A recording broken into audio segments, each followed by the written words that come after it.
stuff where, um, for example, I just got my first community note, and it was on a post that technically, yeah, it was kind of exaggerated in terms of the claims it made in the article, or wasn't completely clear about what it meant.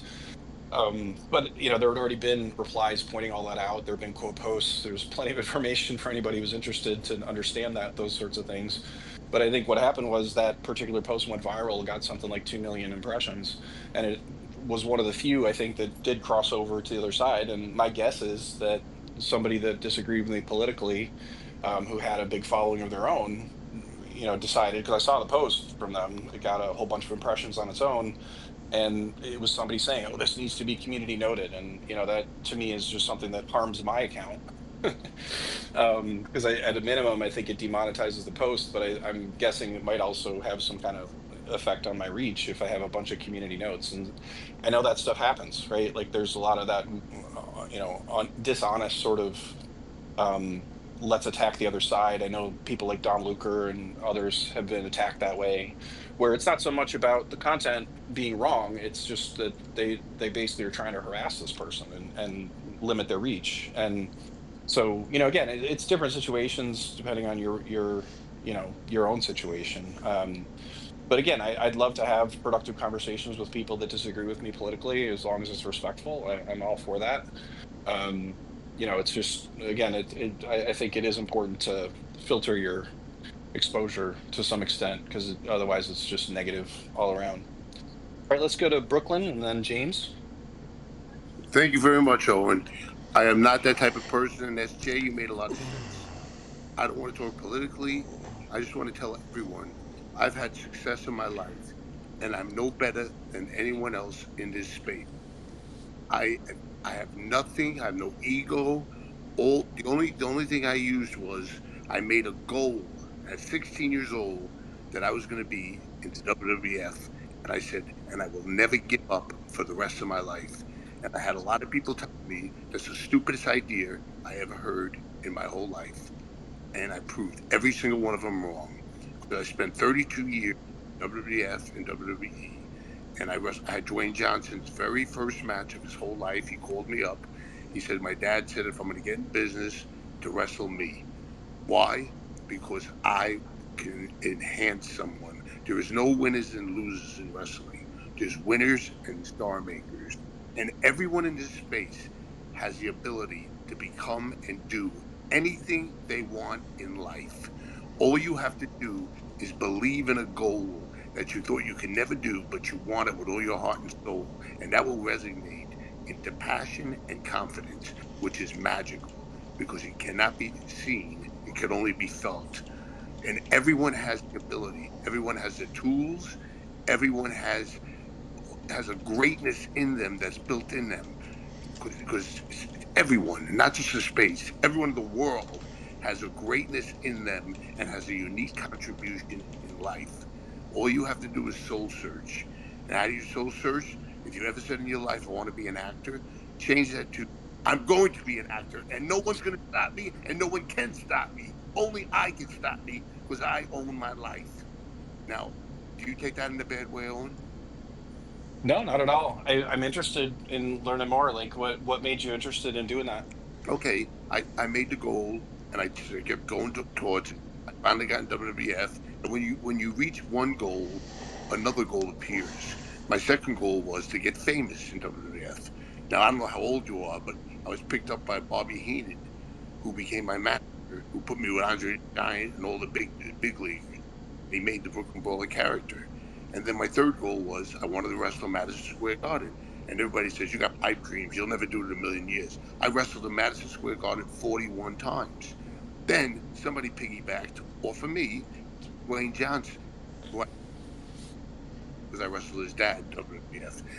And he said to me, Steve, my dad said, don't get in that business unless I wrestle you for the first match. I said, it will be an honor, Dwayne. I'll pick you up at the airport. I picked him up. I drove him to his hotel. We had a conversation. I said, how many matches have you ever had in your life? He goes, Steve, this is my first match ever in my life in front of an audience. I've never, ever wrestled. I played around in the ring, but never in front of an audience.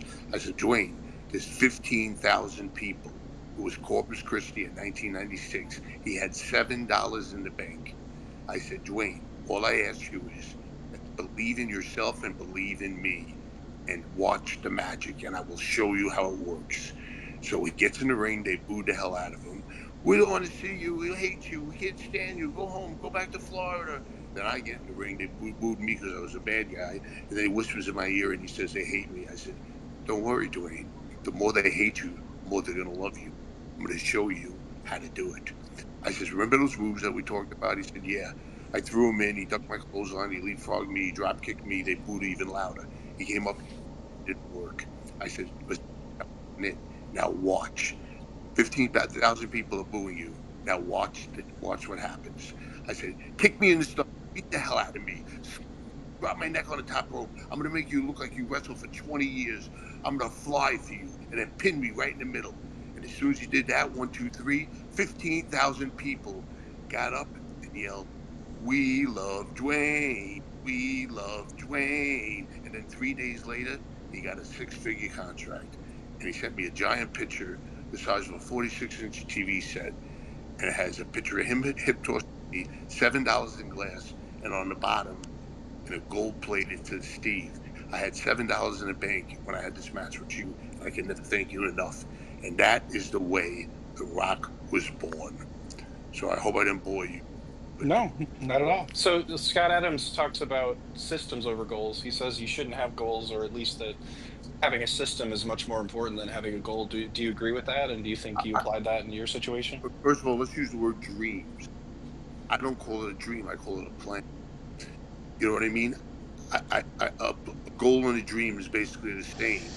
But what I do is I just believe in it. I make the statement to myself, I will never quit. I will never quit till I reach my goal or dream.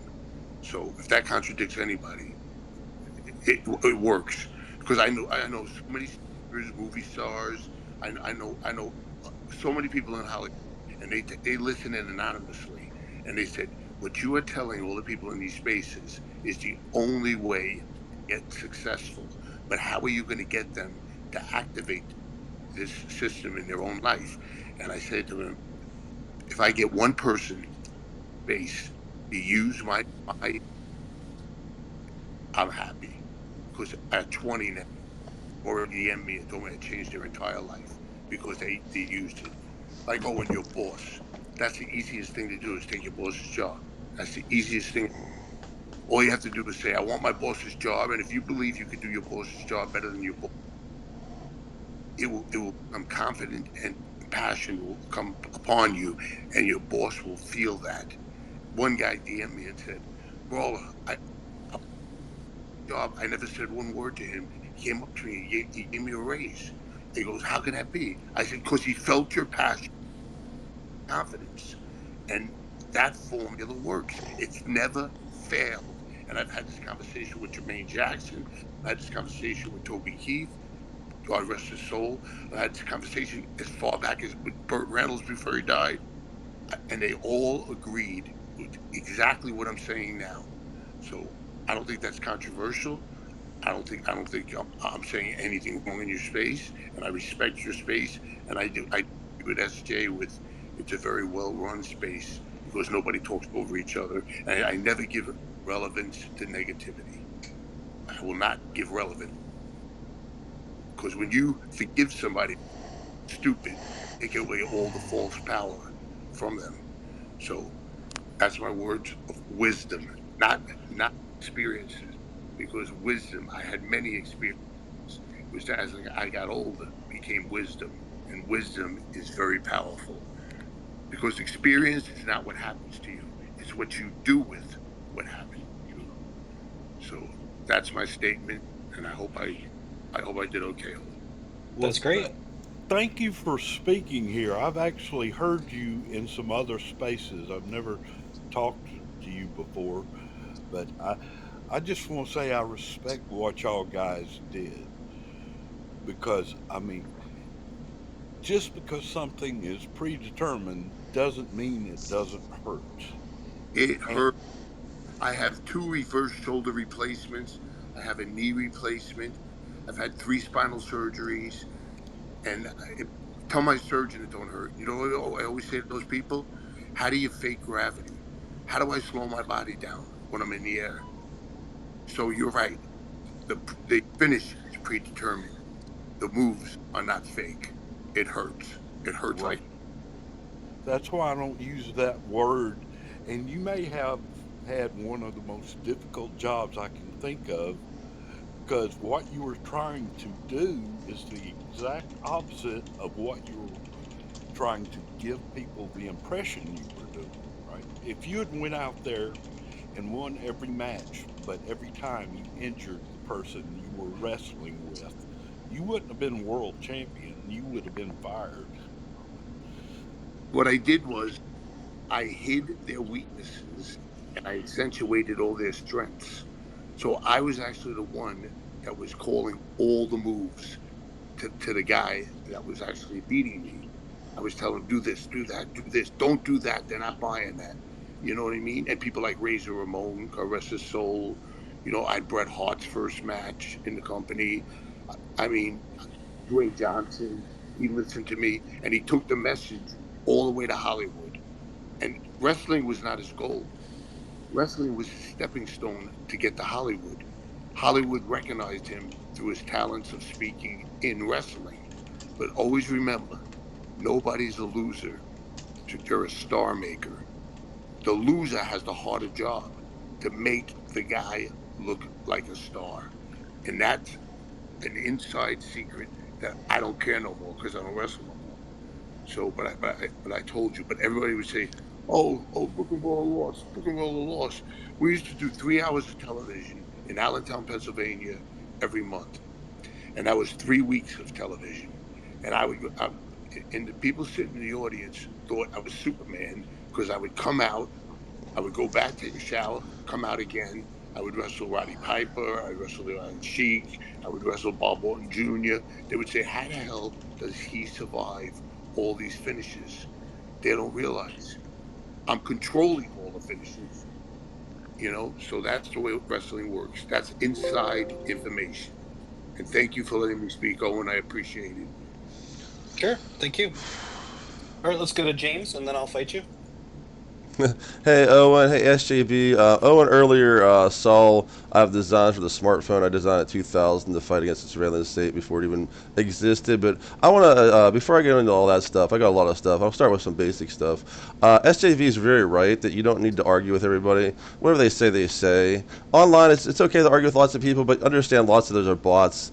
AI bots and people bots, they're just designed to argue, because if everybody argues, then what your message is occluded, even if their argument is stupid, right? They say some stupid arguments, and then no one sees your actual saying. They just see this big chain. They just avoid it. So that's by design to like spam up to ignore arguments. But if you hang out with your family, this is a very good secret. This helps lots of people. You want to say something, Owen? No, go ahead. Okay, when you hang out with your family, I found out the way to win them over is not talking every point they got. Actually, a lot of times they just want to like vent on you. Like we'll talk for like an hour about how much they hate Trump or something, and you're like, you just listen to them, right? And like during that, you hear them say lots of ludicrous stuff that has no basis in reality whatsoever. And then when they're finally done and they ask you, what do you think about that? I said, well, you know what? If they want to get rid of the Keystone Pipeline in order to save energy, well, that's a lot of energy going up and down with the trucks. It's not very environmental spewing diesel and all those extra jobs. I mean, like, do we want 1,000 person working at every McDonald's? That doesn't make sense. They're like, yeah, it doesn't make sense. And they start talking. What do you think about that? I was like, no, I just talk about the pipeline, right? And then the next day, like, your family's reasonable. These people you live with your entire life, 20, 30, 40 years, right? They'll go home and they'll think about the only thing you told them. Like, man, that is a lie. Maybe this environmental thing's not right. They start pulling all their own strings, and next day they talk to you. They don't tell you lots of other lies too, because they decoded the lies. Now, if you go at them and they talk all these different things, this, they feel opposition versus you. They feel like you're someone they want to push away, push you out of the family, right? So thank you, SJV, for talking slowly. I'm a fast talker because I'm a top video gamer. Need that fast shot call fast thinking. When you talk with people, you got to do that old mountain men philosophy: pull one string and let them stew on it. And I got lots of other stuff, but I'll let you reply to that if you want. Yeah, I mean, I think that's great. I think it's probably a good persuasion technique to focus on one thing as opposed to everything. I think that also gets to I think Scott Adams talked about how, with the laundry list type of persuasion, I think he basically said that doesn't really work very well because, I mean, it can be effective just to give somebody so many things that it's hard for them to respond to. But if you're really trying to build a relationship with someone and maintain it, it's not necessarily going to be very effective at that. And, I think even just trying to convince somebody, again, if you put a whole bunch of stuff in front of somebody who's opposed to you, I agree that it's probably just going to harden their opposition, as opposed to really bringing them to your side. I think we've talked before on these spaces where if you can look for common ground, it's a lot better. I think that's the pacing and leading sort of principle of persuasion, that if you can start from a place where you agree, that's a much more effective way to try and persuade somebody rather than focusing on the things you disagree about. And so I think you're right on the right track with that. Thank you very much, Owen. They're your family, Let them rant on you for a while, like if, I'm a fan of Jesus. If people hate at me, I'll let them hate at me, and I'm gonna give them back love. I'm not gonna get hurt at school, go home and kick my dog, right? You gotta let the hate come at you and not affect you, So you have two fires in your heart you burn with: hate or love. Always want to set your community on fire with love because that's gonna burn you back eventually. These people pushing dub 3 and all this control stuff, they had all the money. Why don't they just push love, right? All right, let's move on to the next thing I got.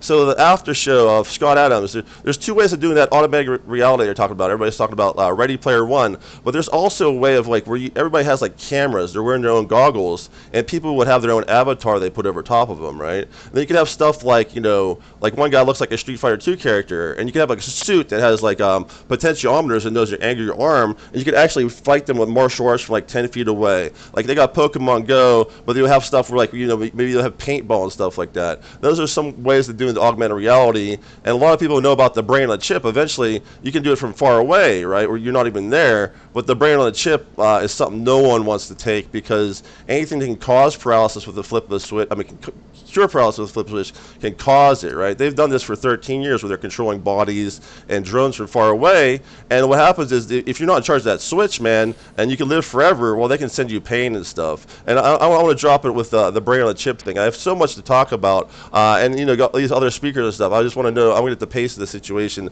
Owen and SJV, how we're doing. I think we're doing fine. All What right. what is the point you were trying to make with the brain on a chip? Scott Adams, this is after party. So the Scott Adams was talking about like basically Ready Player One, where Elon wants to have augmented reality, where people can do stuff in real life, and it's in your cell phone or your goggles translated to what you're looking at.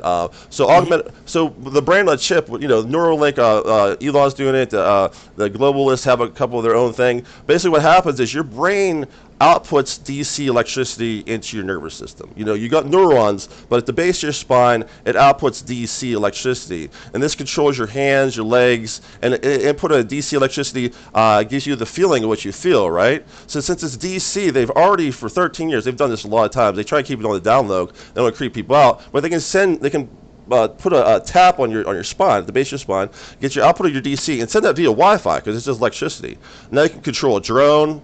They've had you control other people. They've had people control animals. And now they take the tap where the input to your brain would be from your nervous system, what they're feeling, and they put in your brain. So you feel what another person felt like a dude feels, like a woman feels like, or an animal. And they've done this before, right? So the thing is that you don't need your body anymore, right? All you are is a brain. And then they start to like lower how much of the brain you even need. It's a lot like the Matrix or Inception. Once you get tapped on that, you can't even die if you live forever. And then if you don't disagree with them, if you're not doing what you say with the avatars you're using, they can put you in pain. They can just disconnect you. So you're like a brain without a conscience, like a prison. So a lot of people are calling this the mark of the beast, actually, because you live forever under sinful man-made immortality. And if you disobey the guy in control, you're in pain. And they're going to try and put lots of people on it. I mean, it's a thing to look out for, and I talk about it. But this is not my main. This is not one of the main things I was talking about.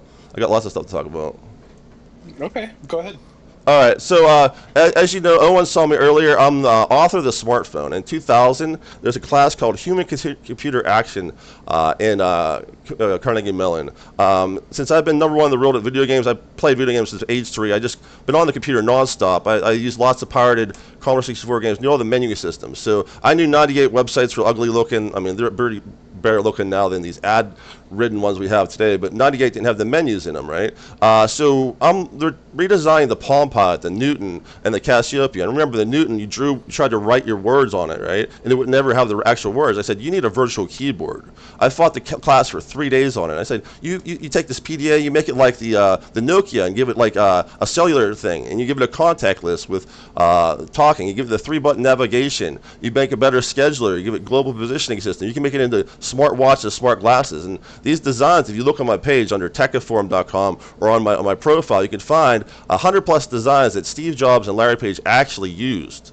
They even call it the virtual keyboard. I mean, they haven't even changed the name, right? That's what you still call it today.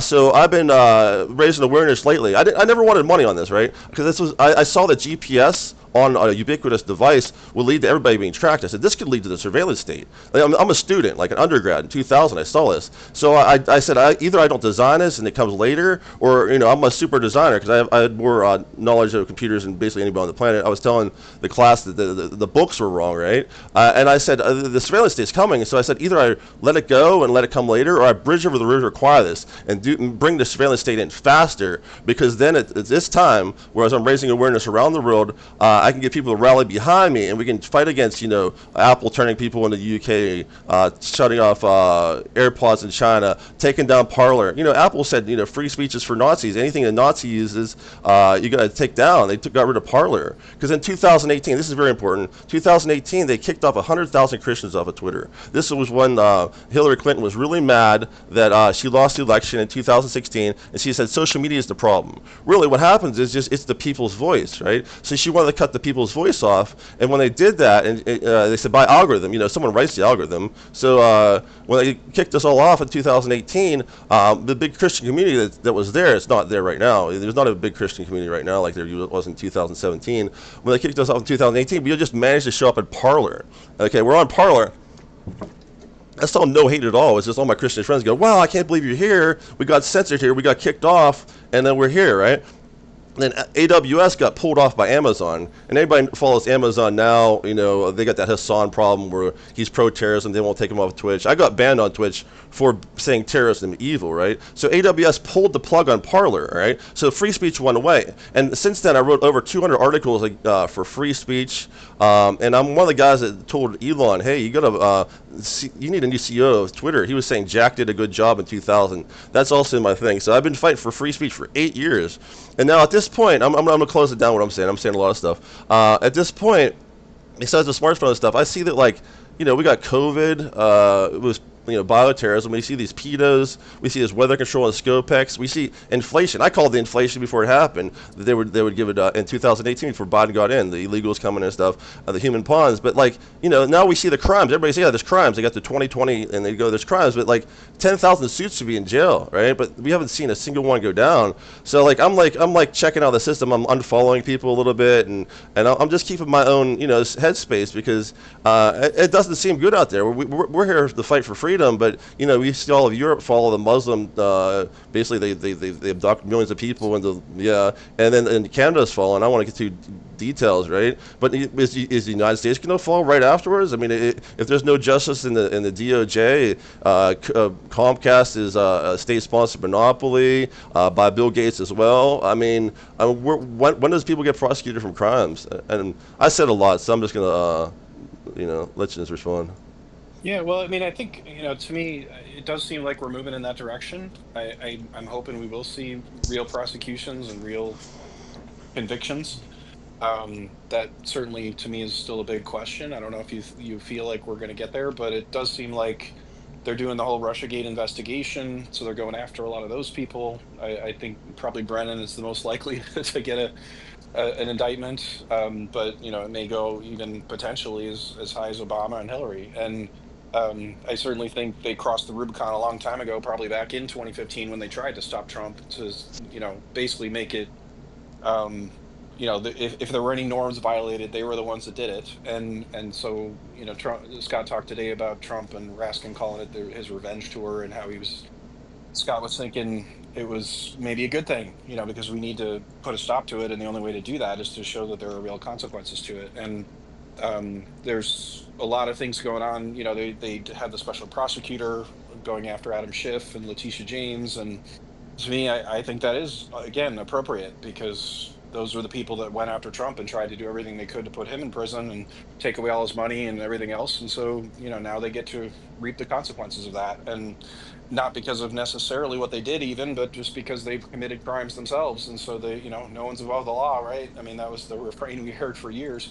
Um, and so, now they get to face that themselves. And so it does seem like we're moving in that direction to, basically have real consequences for the people who essentially tried to do a coup on the United States and topple a legitimately elected government. And my hope is they might actually get some of those types of convictions. I think that's probably going to be harder to prove, just because I think these types of people we're talking about are politically savvy enough to know that they shouldn't write these things down. They shouldn't leave any records that show what they did. And so, I don't know exactly what the CIA has, or other intelligence agencies, or what the FBI can uncover in terms of real evidence, but they're certainly doing their best from what I can tell, and they're moving in that direction. And I would also expect it will take time to build a case like that. So I'm actually kind of impressed that they're moving as fast as they are, at least in terms of announcing that they're going after these things, and they've appointed a special prosecutor. But I would still expect it to take maybe even years to get to the end of this. But do you think they're going to actually see some indictments and convictions here?